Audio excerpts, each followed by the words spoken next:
Stories in this world aren't written with ink. They're carved in flesh, branded in scars. Most fade with time, but a few never heal. They etch themselves into generations, echoing long after the lights dim and the crowd goes home. This is the story of one of those scars. There was a time when the soul of wrestling flickered, when arenas emptied and voices fell silent. Into that void stepped a rebel, carrying sermons of straight-edge fire. He lit the spark that burned false gods and shattered kingdoms built on lies. He became the voice of the voiceless, giving hope that tyranny could be broken. But the fire that made him could not save him. His promises turned to ash, his body gave out, and exile swallowed him whole. He walked away and wished the house he helped build would collapse in the flames of chants that carried his name. From those ashes rose a visionary. He built an empire as the rebel's shadow was vanishing. He wrote his destiny with betrayal after betrayal, his heart hardened by hatred. He carried the company on his bare shoulders when its walls were collapsing, bled in silence while crowns fell on the chosen heads. One became a ghost, worshipped like a martyr. The other stayed, broke down, evolved, and was met only with venom. Their story was always intertwined, but their bond was never of brotherhood. It was of rejection, of betrayal and survival, a wound that never closed, a ghost that never stopped haunting. And now, decades later, they stand across from each other once again, bound by hatred that outlived eras, outlived titles, outlived storylines, outlived reason. This is not a feud, it is scripture, written in blood, etched in steel, sealed forever in the cathedral of history. This is the story of the rivalry that will define this era. This is the story of CM Punk and Seth freaking Rollins. Every empire begins with a scar. For some, it's carved in betrayal. For others, in abandonment. For these two, it was written by rejection. 2002, a skinny kid from Iowa, pockets empty, lungs full of road rash, reached for the man whose posters hung over his mattress. He asked for a map. The answer was a cold no. 16-year-old Seth Rollins came to CM Punk to train him for free. He walked home with silence buzzing in his ears and turned it into fuel. That was the first cut, small, precise, permanent. A scar that would follow him into every locker room, stitched into every belt, branded across every broken bone.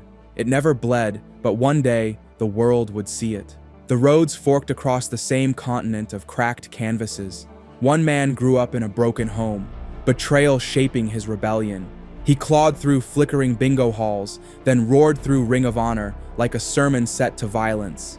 Raven baptized in thumbtacks, Samoa Joe in trilogies that rattled steel chairs, carving precision with the edge of a knife with Bryan Danielson.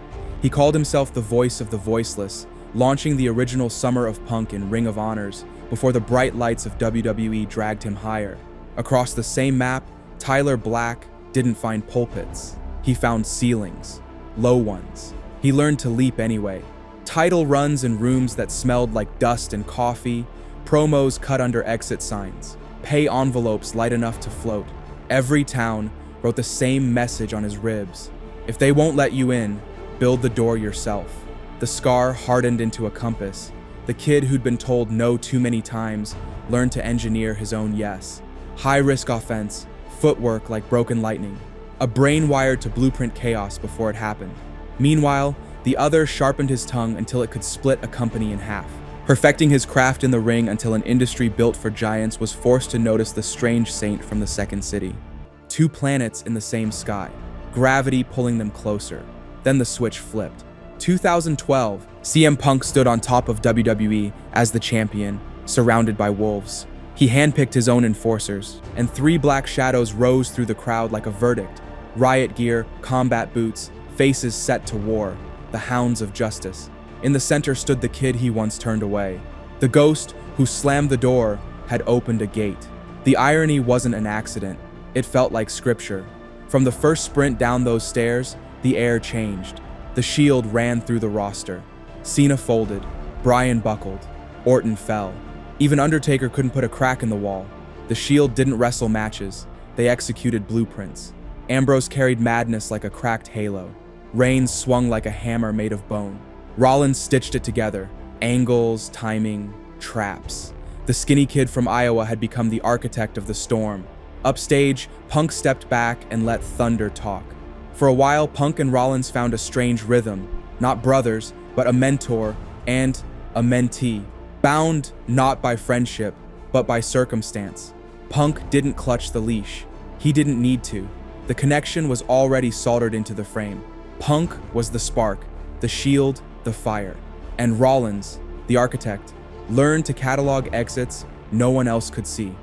But every dynasty tests its spine. Every brotherhood meets a price it cannot afford. June 2nd, 2014. The bill arrived in steel. One chair, one swing, one empire cracked down the middle.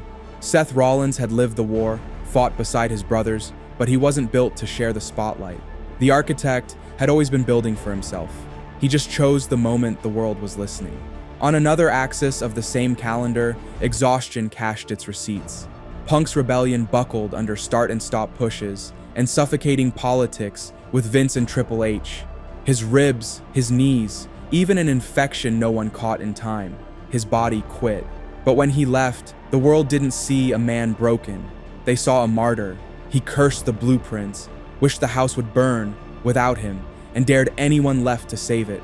The chants that followed turned absence into scripture. He burned every bridge on his way out. Rollins, in his silence, tried to reach out to the man who once gave him nothing. Calls, texts, all unanswered. So the year split like bone. One man abandoned the machine because it ground him to splinters. One man sold his soul to the machine because he believed he could drive it. You can argue which wound cut deeper, rejection or betrayal, but the blood trail leads to the same intersection. Rollins bore the stink of the swing. He wore it, owned it, weaponized it. If faith wouldn't seat him at the table, ambition would. He became the mind you hire when the floor starts to tilt. Heists, gambits, scaffolds built mid-fall. Every victory came with receipts stapled to his skin. Every handshake looked like a trap because it was. Punk became a silhouette on arena walls, a chant louder than the match. The phantom you could hear even when you couldn't see him. When people were chanting CM Punk, they weren't shouting a man's name. They were admitting the product got thin when he left, and they felt the hollow. He turned absence into leverage, and leverage into legend, without taking a single bump. Two ghosts formed that year. The ghost of a brotherhood, still pacing the aisle where it died. The ghost of a rebel, still sitting cross-legged at the top of a ramp that no longer exists. And under both ghosts, the scar kept pulsing. And by the end of 2014, the shapes were set. One man had walked into the wilderness and been canonized for it. One man had set a table with splinters and decided to feast anyway. One became the ghost they cheered for even when he wasn't there. One became the survivor they booed because he was. Both carried the same scar, rejection, only aimed at different throats. Remember the images. A hallway where a kid hears no. A staircase vibrating under three man's boots. A steel chair arcing that broke the brotherhood. A duffel over a shoulder. A door swinging shut behind a man who said he will never come back. Two signatures written in the same ink, drying on opposite sides of the page. The wound is open. The ghosts are awake. And the next time their paths cross, no one will be able to pretend this was ever about titles alone. Every generation has scars etched in its cathedral. Hogan and Andre turned spectacle into religion and carried wrestling into the mainstream. Brett and Shawn split the soul of wrestling down the middle and paved the way for the next generation. Rock and Austin carried the industry through fire with an attitude that has never been replaced. Their story stitched into the DNA of an era. These rivalries live beyond posters and paydays. They live in scars, chants, memories, and echoes passed to the next crowd like scripture. This generation carries a scar of its own. It lives in the hatred between a man chasing redemption that keeps slipping from his hands, and another who swore to bury him before he ever touches it. When Punk walked away, the silence turned him into a myth. The night he left, the chants didn't stop. Airports echoed his name like a prayer. Indie halls painted him as gospel. Message boards etched him into sainthood. The belt in the fridge, the sit down on the ramp, the lawsuits, the podcast, each memory polished until it gleamed. He became the martyr of rebellion, absence wrapped in a voice that wouldn't fade. Across the aisle, survival kept the lights on. Rollins didn't leave. When his knee tore in half and stole his crown in silence, he didn't vanish. He rebuilt. Rehab rooms became arenas. He came back braced, jaw set, hunting kings on a limp. What do you want from me? I don't take nights off. I fight through injuries every single time, and I get in that ring. I lay it all on the... And he lived it, night after night. Kingslayer, workhorse. He turned the Intercontinental Championship from a prop into a pulse, keeping the heartbeat alive while the building gasped for air. Bitterness grew. Red lights and rubber mallets turned years of work into dust inside one Hell in a Cell. The boos didn't break him, they hardened him. He pulled on suits like armor, smiled like glass, preached salvation while swinging steel like mercy. Monday nights became pulpits. Apprentices were anointed, enemies blinded. Even when the arenas went silent and chairs sat empty, he still walked to the ring, talking to ghosts because someone had to. He never stopped, and when the lights came back on, they shined on the prodigal sons. So he turned himself into a monster again. This time, he arrived with a vision. Laughter sharpened into a blade. Fashion became spectacle. Songs became choirs that carried him through bruised ribs and torn backs. He became undeniable, the one constant in a company leaning on part-timers and dynasties. The new belt, born from Roman's grip on the other, looked like a consolation prize wrapped in gold. Rollins refused to treat it as secondary. He made it his canvas. He stapled it to the show's heartbeat, and the heartbeat answered. But the ghosts don't stay buried. Punk's flame hadn't died in exile. Chicago still thundered like 2011. AEW gave him a stage. Darby, Eddie, MJF. All reminders that straight edge still cut like a knife. The best in the world was still the man who walked out with cult of personality. Then the locker room cracked. Scrums turned into sideways pipe bombs. Fights broke out behind curtains. Another exile. Another door closed. But the chants refused to die. Then hell froze over. Survivor Series 2023. Punk walked back into WWE, the company he swore he would never return to. The ovation split the earth. The impossible became real. But one man didn't clap. Rollins sneered, eyes sharp as blades, rage so raw it couldn't hide. It's just a cancer to my career. He spat later, no script in sight. The wound hidden for a decade was open again. The collision wasn't immediate, but it was inevitable.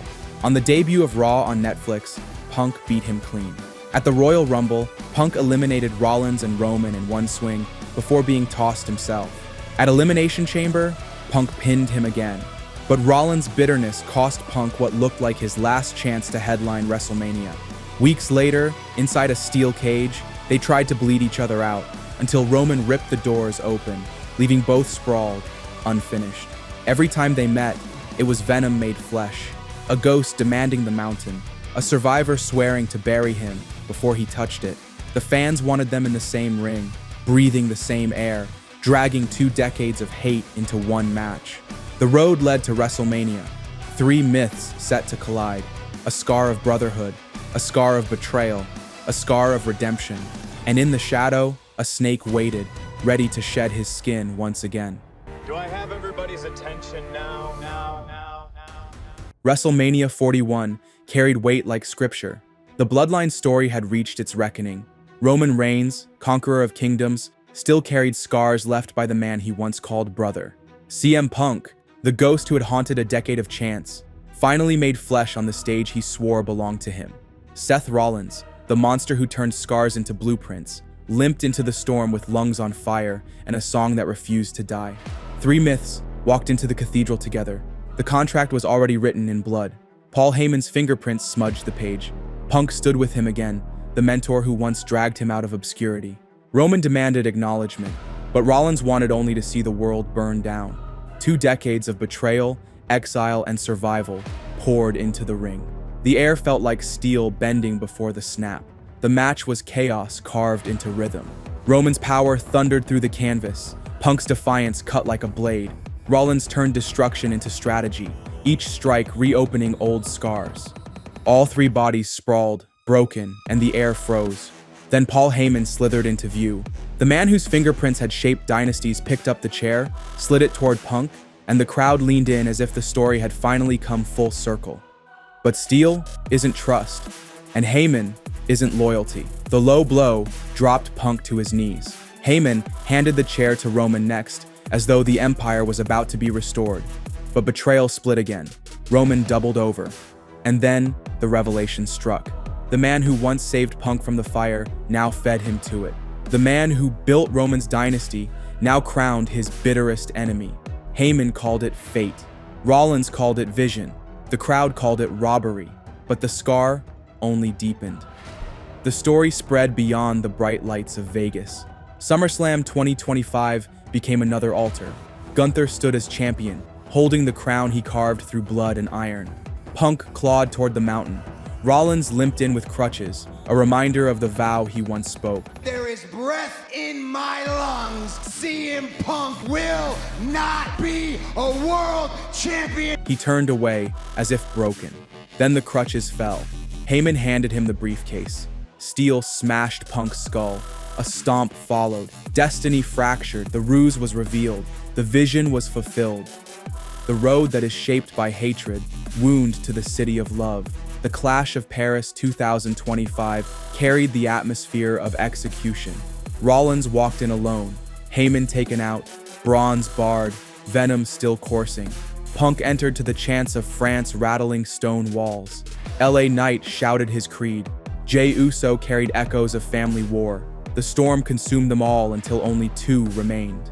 Rollins placed Punk's head on a chair, ready to crush it like a serpent's skull. Punk rose. One GTS landed.